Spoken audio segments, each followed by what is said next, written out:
नमस्कार दोस्तों। जनता ने बीजेपी को दिन में तारे दिखा दिए तो मोदी जी ने सूरज ढलने के बाद रात में शपथ लेने का फैसला कर लिया। ढलते सूरज का संकेत ठीक नहीं है।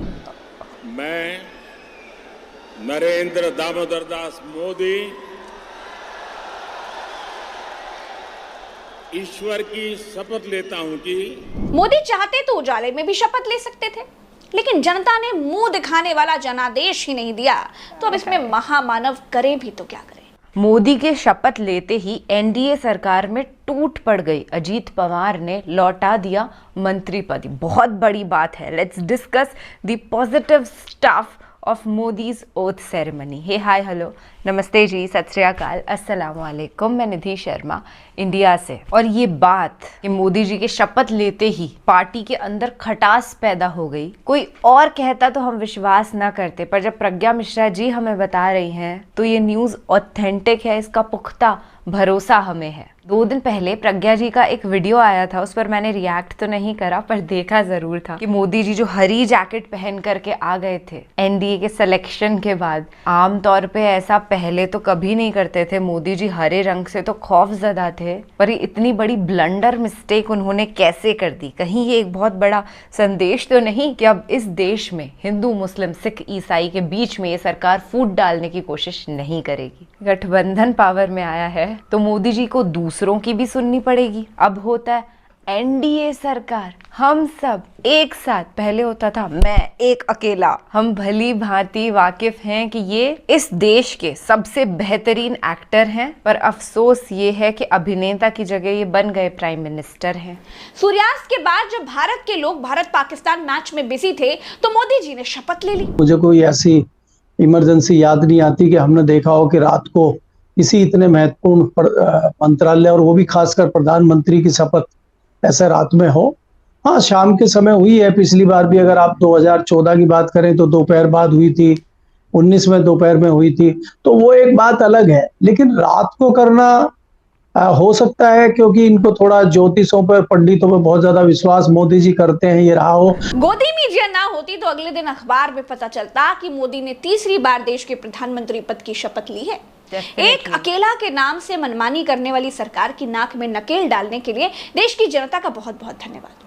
मोदी की शपथ हुई नहीं दोस्तों कि पहले ही एनडीए में सिर फुटौल की खबरें आने लगी। जी हाँ, एनसीपी चीफ अजीत पवार ने कहा कि हमें राज्य मंत्री स्वतंत्र प्रभार के बारे में सूचना मिली, लेकिन प्रफुल्ल पटेल खुद भारत सरकार के कैबिनेट मंत्री पहले रह चुके हैं। हमें खुशी है कि उन्होंने हमें सूचना दी, लेकिन उनके लिए ये पद लेना थोड़ा कठिन है।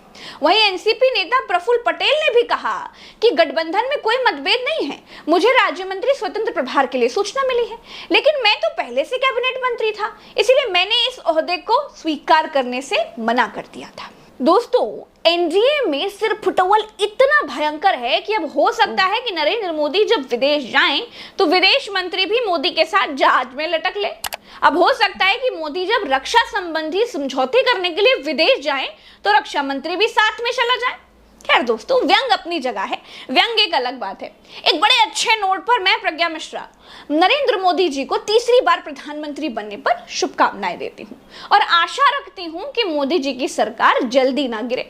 बाकी नीतीश कुमार तो आपके साथ है ही, जब तक वो आपके साथ हैं आपकी सरकार पर संकट के बादल तो हमेशा मंडराते ही रहेंगे। मोदी ने ज्यादातर पिछले सरकार वाले मंत्री ही रिपीट किए हैं। करीब 40% मंत्री बीजेपी के बाहर के हैं।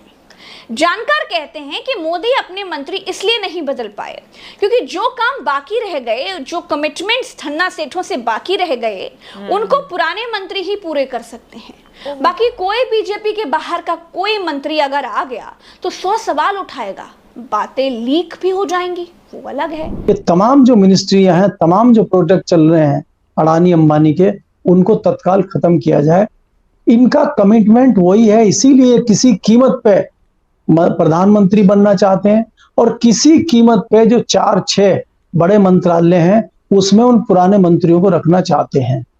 अगर ये कुछ दिनों के बाद जो है अश्विनी वैष्णव को बदल देंगे, हरदीप पुरी को बदल देंगे, जयशंकर को बदल देंगे, सीतारमन को बदल देंगे, लेकिन पहले 2 महीने जब तक वो सारी चीजें सेटल नहीं हो जाती वो पुराने मंत्री ही तमाम कार्यभार देखेंगे। और अगर कोई नया मंत्री बनता भी है उन विभाग का, तो वो पुराना जो मंत्री है वो उसमें डिस्टर्ब करेगा और वो अपनी फाइलों पे काम करेगा।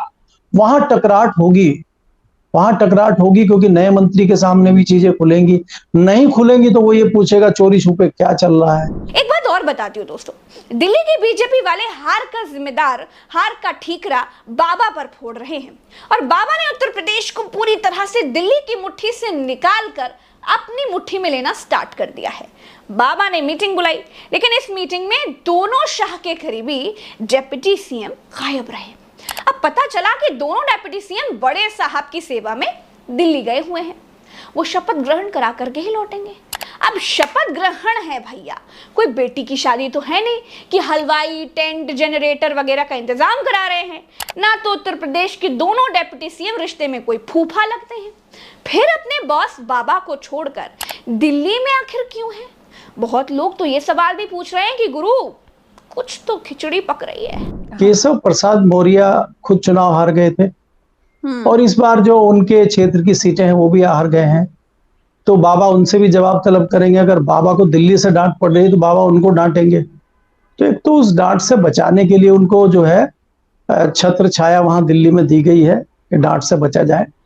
दूसरे वाले जो हैं उनका भी कोई बहुत बढ़िया आचरण या बहुत बढ़िया रिजल्ट उत्तर प्रदेश में नहीं रहा और वो दोनों की रिपोर्टिंग जो है बाबा को कभी रही नहीं है। उनकी रिपोर्टिंग दिल्ली में है और वो थोपे हुए उप मुख्यमंत्री हैं, तो वो सवाल जवाब होना जरूरी है और कहीं मीटिंग में हो हल्ला ना हो जाए। और होगा, अगर वो मीटिंग में होंगे तो होगा, इसलिए वो बचने के लिए उन्होंने दिल्ली का शेल्टर लिया है। और मोदी की ये हालत उनके अहंकार के कारण हुई है। अहंकार के कारण ही ज्यादातर धार्मिक स्थलों की सीटें ये हारे हैं। चलिए बिल्कुल असली मुद्दे पर आ जाती हूँ।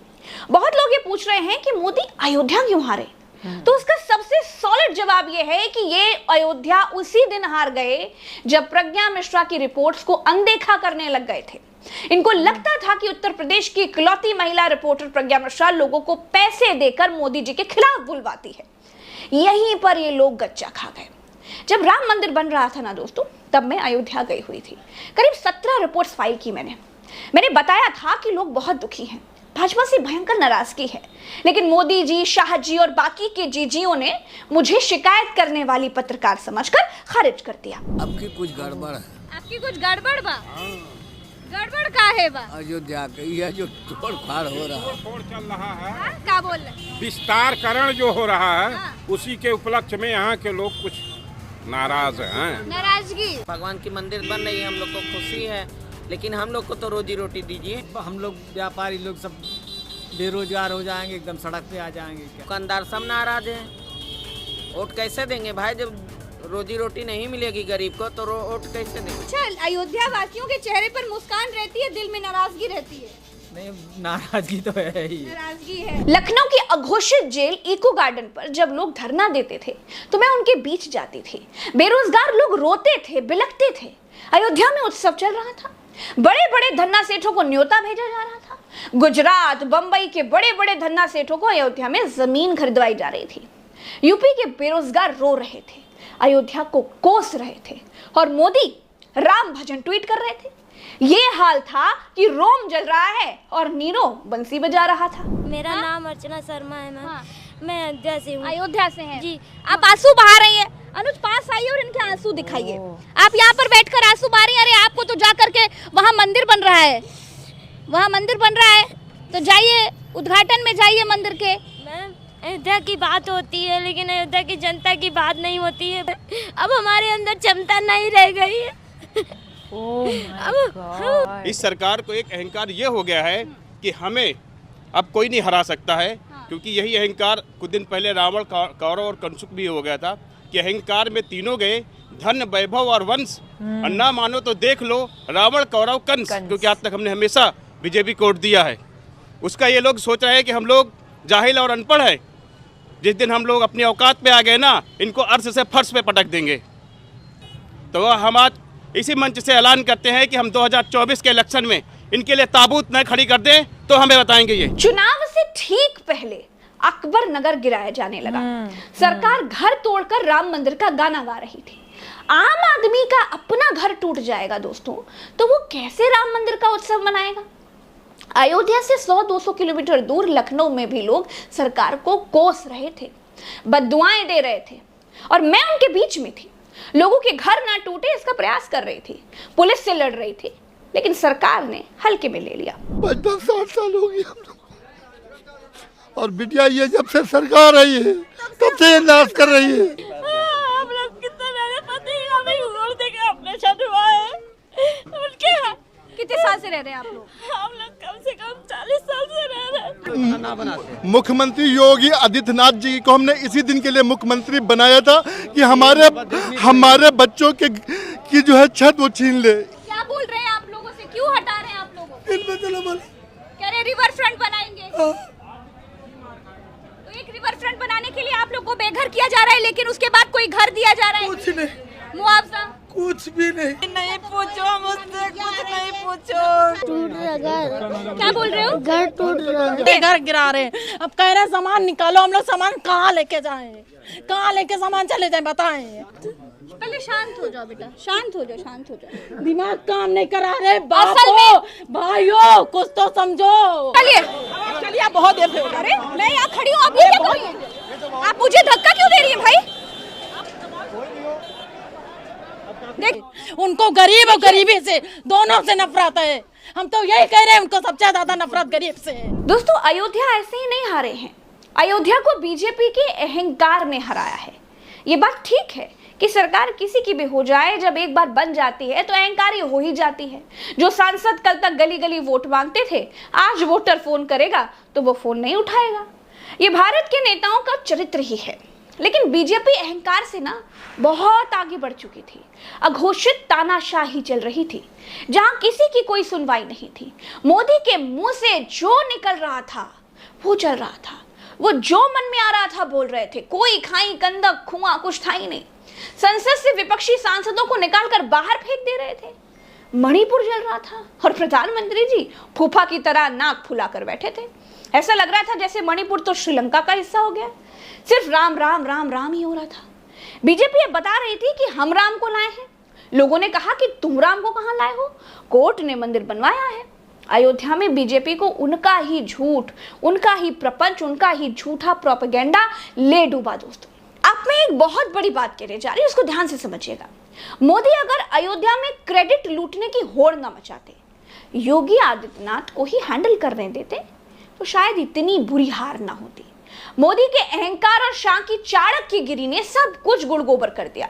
बाकी लोग तो नाराज थे ही। सपा की सीटें बढ़ना बीजेपी के खिलाफ गुस्सा है और लोगों ने संविधान को बचाया है। अभी के लिए इतना ही, दीजिए इजाजत। वीडियो अगर पसंद करेंगे तो इसे लाइक जरूर कीजिएगा और शेयर जरूर कीजिएगा। थैंक यू सो मच प्रज्ञा जी। मेरे दिमाग में यही बात आ रही थी कि जो मेन स्ट्रीम मीडिया है, जो मोदी का गुणगान करता रहता है हर समय, अगर सोचिए ये लोग प्रज्ञा जी की लाइव रिपोर्टिंग का वीडियो दिखा देते पूरी इंडिया में, तो क्या मोदी वापस प्राइम मिनिस्टर बन पाते? इम्पॉसिबल था। तो ये जो मीडिया है ना, ये बहुत बड़ा रोल प्ले करता है देश की राजनीति में। इनके बिक जाने की वजह से भी पॉसिबल हुआ है कि मोदी जी प्राइम मिनिस्टर बने। पहले जब मैं उत्तर प्रदेश में अपने रिश्तेदारों के घर पर गई, मेरा जन्म राजस्थान में हुआ है, पर पुराने टाइम में हमारी फैमिली जो है यूपी से पलायन करके राजस्थान आ गई थी। तो हमारे बहुत सारे रिश्तेदार वहाँ रहते हैं और वो लोग मोदी को लिटरली भगवान का अवतार समझने लग गए थे। इतनी अंधभक्ति छा गई थी। मुझे जाने में तो वहां पर खौफ होता था कि ये लोग मेरे वीडियोस देखते हैं और मेरे बारे में क्या सोचते होंगे, कुछ गलत ना कर दें। And then I stopped going there, क्योंकि इतनी रिस्क खुद की जान के साथ आप ले नहीं सकते। आप सोचिए, जिस अयोध्या के नाम से इन्होंने पूरे देश से वोट लूटने की कोशिश करी है, उसी अयोध्या ने इनको बुरी तरीके से गिरा दिया। काश के पूरे देश को अकल आ जाती, हर इंसान को अकल आ जाती और मोदी को ऐसी धोबी पछाड़ दे देते। पर एक बहुत बड़ी पॉपुलेशन जागरूक हुई और मोदी जी के अहंकार को तो मार गिराया। भारतीय जनता पार्टी बहुमत की सरकार ना बना पाई। अब तो एनडीए की सरकार बनी है और अगली बार वो भी नहीं रहेगी। फिलहाल के लिए बस इतना ही। मैं निधि शर्मा आपसे लेती हूँ इजाजत। मिलते रहेंगे ऐसे ही सच से सामना करवा देने वाले वीडियोस के साथ। आप अपना और अपने पूरे परिवार का ख्याल रखिएगा, खुश रहिएगा। और सच के साथ खड़े रहिएगा। सत्यमेव जयते। जय हिंद।